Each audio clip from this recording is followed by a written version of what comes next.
عاشق بولا اندر بھی تو ہے اور باہر بھی تو ہے، تو ہی تو ہے۔ واپس جاؤ ہجر و فراق کی آگ میں خود کو تڑپا تڑپا کر اس میں کو جلا کر آؤ۔ محبوب نے کہا جب تک تجھ میں یہ میں باقی رہے گی تم عشق کے امتحان میں فیل رہو گے۔ وہ کون سے لوگ ہیں جن کے روزہ نہ رکھنے سے انہیں گناہ نہیں ملتا؟ آج کے ہمارے سبق کا جو عنوان ہے وہ ہے اللہ تعالیٰ کن حالتوں میں بندے کو روزہ نہ رکھنے کی اجازت دیتا ہے۔ مطلب کہ وہ کون سے لوگ ہیں جن کے روزہ نہ رکھنے پر انہیں گناہ نہیں ملتا، اللہ تعالیٰ روزہ نہ رکھنے کی انہیں اجازت دیتا ہے۔ حضرت سیدہ عائشہ الصدیقہ رضی اللہ تعالی عنہا فرماتی ہیں کہ ایک دن میں نے رسول اللہ صلی اللہ علیہ وسلم سے دریافت کیا کہ یا رسول اللہ صلی اللہ علیہ وسلم، شعبان المعظم کے مہینے میں آپ کثرت سے روزہ کیوں رکھتے ہیں؟ میں نے رسول اللہ صلی اللہ علیہ وسلم سے شعبان المعظم کے مہینے میں کثرت سے روزہ رکھنے کی جب وجہ پوچھی تو میرے کریم نبی نے فرمایا، اے عائشہ، اس مہینے میں ہر ایک شخص کی روح ملک الموت کے حوالے کر دی جاتی ہے۔ ہر ایک انسان کی روح حضرت ملک الموت کے حوالے کر دی جاتی ہے۔ وہ انسان جو اس سال میں مرنے والا ہوتا ہے، وہ انسان جس کی ملک الموت اس سال میں روح نکالنے والے ہوتے ہیں، ہر اس شخص کی روح حضرت ملک الموت کے حوالے کر دی جاتی ہے۔ اور میں یہ پسند کرتا ہوں کہ میری روح اس حال میں ملک الموت کے حوالے ہو کہ میں روزے سے ہوں۔ مجھے روزہ بہت زیادہ پسند ہے۔ شعبان کے روزے رکھنے کے لیے رسول اللہ صلی اللہ علیہ وسلم شدت سے انتظار فرمایا کرتے تھے، اور خصوصاً شب برات کے دن کا روزہ رکھنے کے لیے، شب برات کے دن کا روزہ رکھنے کے لیے تو میرے کریم نبی دعا فرمایا کرتے تھے، اے اللہ ہماری عمر میں برکت ڈال، ہمیں شب برات کے دن کا روزہ رکھنا نصیب فرما اور رمضان المبارک کا پورا مہینہ نصیب فرما۔ شیطان نے سوچا کہ اس رات اللہ تبارک و تعالی عبادات اور استغفار کے ذریعے لا تعداد لوگوں کی بخشش فرمائے گا، قیام رکوع سجود کے ذریعے، نوافل کے ذریعے اللہ تعالیٰ لا تعداد گنہگاروں کی بخشش فرمائے گا، اور یہ مجھ سے برداشت نہیں ہوگا۔ اللہ تعالیٰ ہر ایک گنہگار کی بخشش کر دے گا، بخشش فرما دے گا، ہر ایک گنہگار کی مغفرت فرما دے گا۔ وہ گنہگار جو رات کو عبادت کرے گا اور دن کا روزہ رکھے گا، یہ مجھ سے برداشت نہیں ہوگا۔ اس لیے شیطان نے کیا کیا، شب برات کو ہمارے بچوں کو پٹاخوں میں لگا دیا، ہمیں حلوے بانٹنے میں لگا دیا، ہمیں مٹھائیاں بانٹنے میں مصروف کر دیا، چاول بانٹنے میں مصروف کر دیا، لنگر پکانے میں مصروف کر دیا۔ حلوے بناؤ، خود کھاؤ، رشتہ داروں کھلاؤ، بس یہی تمہارے لیے عید کی رات ہے، جشن کی رات ہے، اس رات میں عیاشی ماری جائے۔ شیطان نے ہمارے بچوں کو پٹاخوں میں لگا دیا، اس لیے کہ ان کے بچے اس رات کی عبادت سے دور رہیں، اس رات کی برکتوں سے دور رہیں۔ شیطان نے ہمیں حلوے بانٹنے میں لگا کر، مٹھائیاں تقسیم کرنے میں لگا کر ہمیں عبادت سے محروم کر دیا، اس رات کی برکتوں سے محروم کر دیا، اس رات کی مغفرت سے محروم کر دیا۔ ہم سب لوگ جانتے ہیں کہ روزہ ہم پر فرض ہے، روزہ ایک فرضی عبادت ہے۔ اس کے اتنے بڑے اجر و ثواب کے باوجود اللہ رب العالمین نے کچھ حالتوں میں بندے کو روزہ چھوڑنے کی اجازت بھی دی ہے۔ کچھ حالتوں میں اللہ تعالیٰ اپنے بندے کو روزہ چھوڑنے کی اجازت دیتا ہے۔ وہ کون سے لوگ ہیں جن کے روزہ نہ رکھنے سے انہیں گناہ نہیں ملتا، انہیں اجازت دی گئی؟ نمبر 1، ایسے بوڑھے لوگ جو بظاہر تو کسی بھی بیماری کا شکار نہیں نظر آتے، لیکن بڑھاپا بذات خود ان کے لیے بیماری اور کمزوری کی حیثیت رکھتا ہے۔ وہ بذات خود بیماری کا شکار نہیں نظر آتے، لیکن بڑھاپا بذات خود ان کے لیے بیماری اور کمزوری کی حیثیت رکھتا ہے، اس لیے بوڑھے لوگوں کو روزہ نہ رکھنے کی اجازت دی گئی ہے، ضعیف لوگوں کو روزہ نہ رکھنے کی اجازت دی گئی ہے۔ کسی شہر میں بڑا دانا اور قابل حکیم رہتا تھا، دور دور تک اس کی شہرت کے چرچے تھے۔ ایک دن ایک بوڑھا شخص اس قابل حکیم کے پاس آیا، آ کر اپنا مرض بتایا، اپنی بیماری بتائی۔ اپنا مرض بتاتے ہوئے کہا کہ کمزوری نے گھیر لیا ہے، پٹھے کمزور، دماغ کمزور محسوس ہوتا ہے، پٹھے کمزور ہو گئے، اب تو دماغ بھی کمزور ہونے لگا ہے۔ یہ سن کر حکیم صاحب کہنے لگے، بزرگوں، اس کمزوری کی جو وجہ ہے وہ بڑھاپا ہے۔ کہا میری بینائی کمزور ہونے لگی ہے اور چند دنوں کے اندر اندر نابینا ہونے کا خدشہ بھی محسوس ہو رہا ہے۔ حکیم صاحب کہنے لگے یہ بھی بڑھاپے کی ہی وجہ ہے۔ کہا مجھے کمر درد کی شکایت بھی ہے۔ کہا یہ بھی بڑھاپے کی وجہ ہے۔ کہا میرا ہاضمہ بھی خراب ہے، میرا ہاضمہ ٹھیک سے نہیں ہوتا، چورن کے بغیر، پھکی کے بغیر کوئی بھی خوراک ہضم نہیں ہوتی۔ حکیم صاحب نے کہا یہ بھی بڑھاپے کی ہی وجہ ہے۔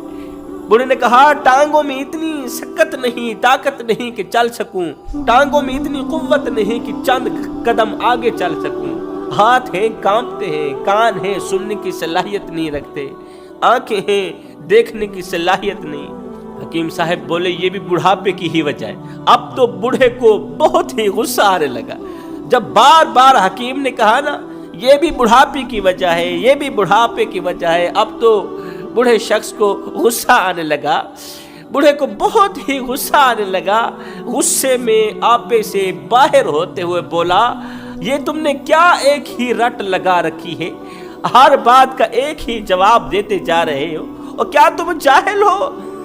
میں جاہل کے پاس آیا ہوں یا حکیم کے پاس آیا ہوں؟ تمہیں کوئی اور بات ہی نہیں آتی، آتا جاتا کچھ ہے نہیں، بڑا حکیم بنا پھرتا ہے، باتوں باتوں پہ ایک ہی جملہ تو نے دہرایا ہوا ہے کہ یہ بھی بڑھاپے کی وجہ، یہ بھی بڑھاپے کی وجہ، یہ بھی بڑھاپے کی وجہ، اور تجھے آتا جاتا کچھ ہے یا نہیں؟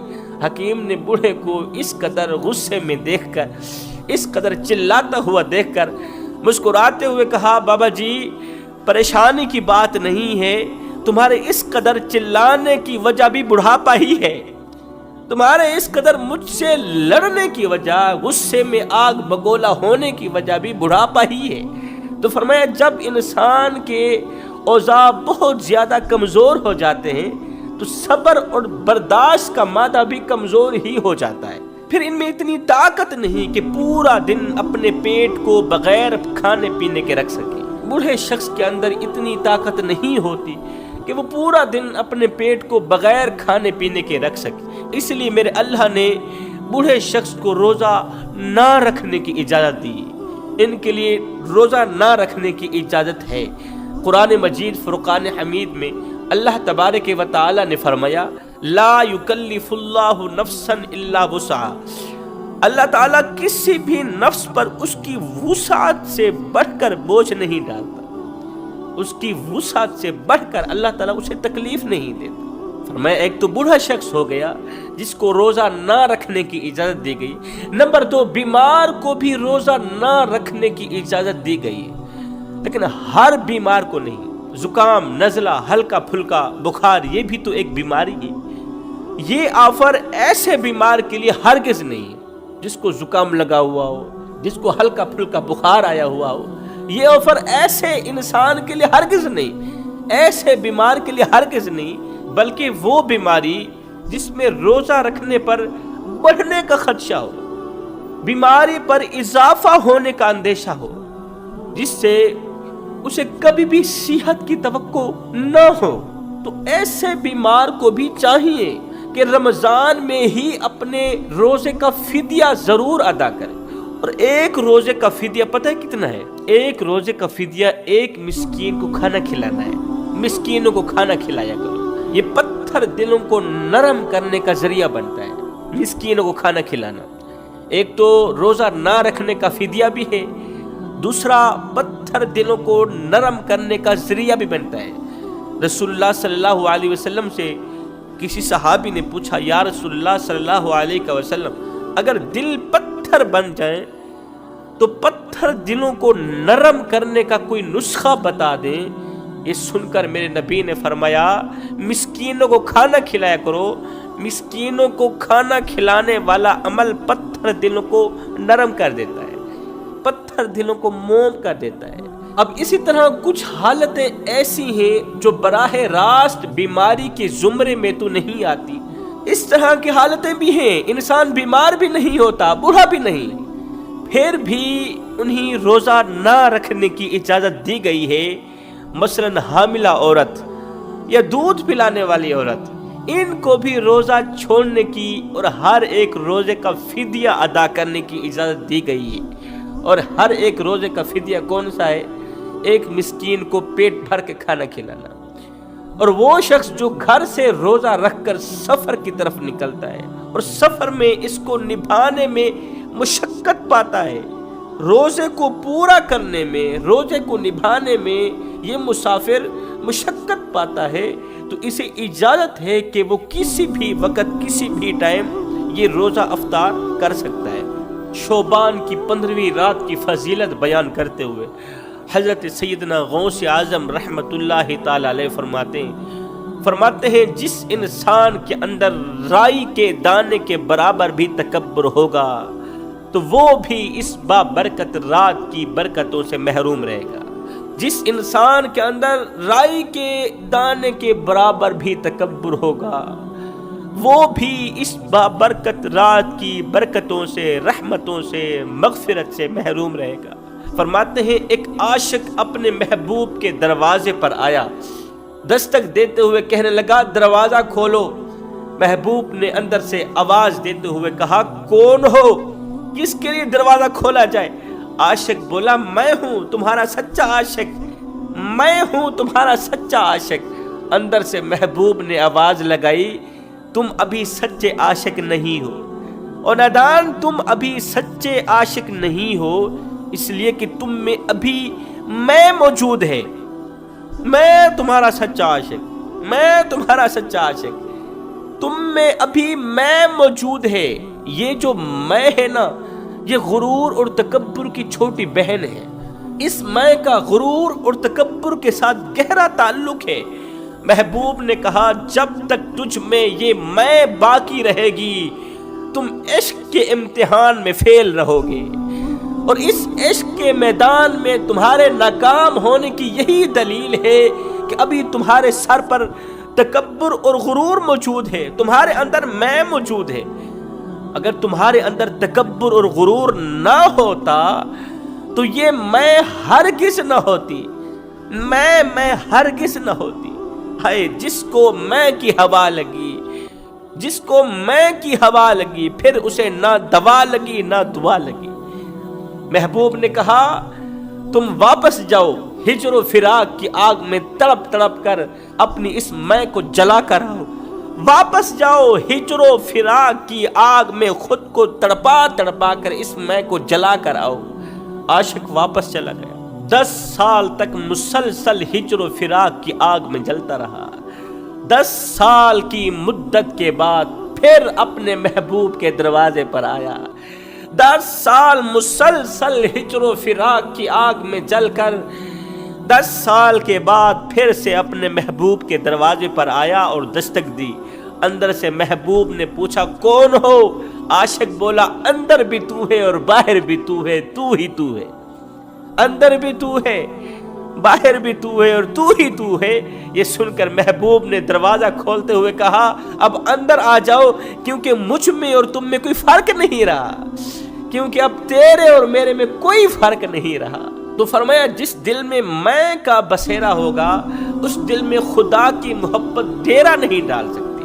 تو جوانوں اس بابرکت رات کو آسمان کے ایک دروازے سے فرشتہ نکل کر آواز لگاتا ہے، آسمان کے ایک دروازے سے فرشتہ نکلتا ہے، آواز لگاتا ہے اے امت محمدیہ، ہے کوئی بخشش طلب کرنے والا، ہے کوئی گناہوں کی معافی چاہنے والا، ہے کوئی توبہ کرنے والا، اللہ اکبر، ہے کوئی اللہ سے صلح کرنے والا، اللہ سے اپنا معاملہ درست کرنے والا، اپنا معاملہ ٹھیک کرنے والا، آج آنکھیں کھلی ہیں، آ جا اس رب کی چوکھٹ پر اے بندے، جس رب کی رحمت بڑھ چڑھ کے تیرا انتظار کر رہی، تیرے انتظار کے لیے کھڑی، تیرے استقبال کے لیے کھڑی ہے۔ ایک فقیر تھا، بازار میں کھڑا تھا، ہزاروں قطار رو رہا تھا، چیخ رہا تھا، چلا رہا تھا۔ وہاں سے ایک شخص گزرا، رونے کی وجہ پوچھی، بابا بھوک لگی ہے، کھانا دوں؟ پیاس لگی ہے، پانی دوں؟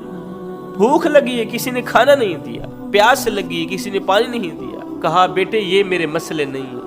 بابا پھر کون سا مسئلہ ہے؟ کہا بیٹے میں چاہ رہا ہوں ان بندوں کی رب سے صلح کروں، اور رب بھی یہی چاہتا ہے، میرے بندوں کو کہو کہ وہ مجھ سے صلح کرے۔ صلح کے لیے میں رب کے دروازے کھلے ہیں، ان کو بولو ایک بار میری چوکھٹ پر آ کر تو دیکھیں، اپنا دامن پھیلا کر تو دیکھیں، اور بخشش کی حد نہ کر دو، مجھے رب العالمین بھی نہ کہنا۔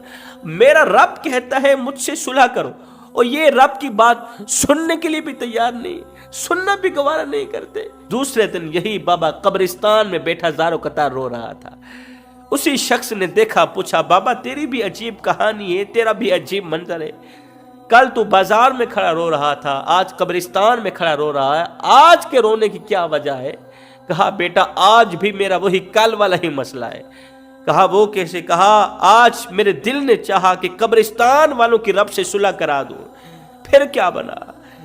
کہتا ہے کہ یہ تو رو رو کے خون کے آنسو بہا کے کہتے ہیں اللہ ہمیں معاف کر دے، لیکن اللہ فرماتا ہے نہیں نہیں، تمہاری بخشش کا دروازہ بند ہو گیا ہے، تمہاری مغفرت کا دروازہ بند کر دیا گیا ہے، اب تم رو گے، چیخو گے، چلاؤ گے، سب بے سود۔ اللہ فرماتا ہے کل منہ چھپا چھپا کے آنے سے کہیں زیادہ بہتر نہیں ہے کہ آج کھلے منہ ہی آ